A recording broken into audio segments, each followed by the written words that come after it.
Let's talk jurisdiction again. Also, this is not a roleplay server, but this is how I would do it. So, starting with RCPD, they obviously got jurisdiction in River City. So this part right here, and also this small industrial area here, and of course the suburban area. Now let's say a pursuit is heading out into the county. In that case, officers can continue the pursuit, but they have to inform the sheriff's office, or the appropriate agencies in which jurisdiction they are headed to. And in that case, the sheriff's office may take primary of the pursuit, but the officers can continue. Now on to LCSO. So they have jurisdiction over the whole county.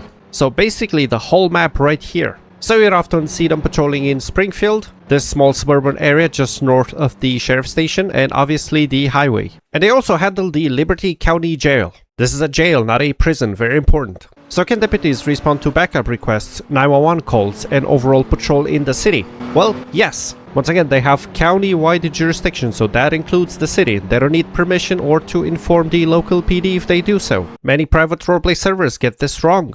Now, what about fire marshals? Now, what about Liberty County Fire Marshals? Now, as the name suggests, they have county-wide jurisdiction, so they handle code enforcement and arson investigations. And yes, they are law enforcement officers. They carry guns. Now, in some places in real life, this is a state agency. But in my case, because we don't know which state Liberty County is in, I decided to go with countywide. So yeah, they have jurisdiction over the whole map.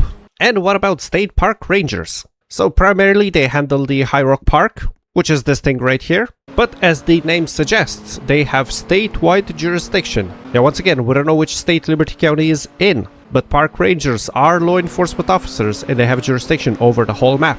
So yes, park rangers are cops, they carry guns, badges, they can respond to 911 calls and backup requests, and they can enforce the law. And what about coroners? So to put it simply, coroners do death investigations, they issue death certificates, and they do autopsies and others. Now, they are not cops. In some places they are, and they have red and blue lights, but not here. Because I took inspiration from California. So that's why you see me driving around with amber lights.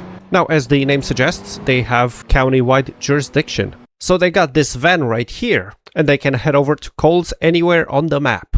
And finally, although it's not a law agency, I decided to include FamShield Security as well. This is a private security company, so that's why they have civilian plates and amber lights. So in real life, your private security license or guard card or whatever it's called in your state is valid in the whole state. So FamShield Security can contract any company or private individual in the whole county. So a coffee shop in River City can have private security guards, and so can a coffee shop in Springfield. So hopefully this will help you make a better private server.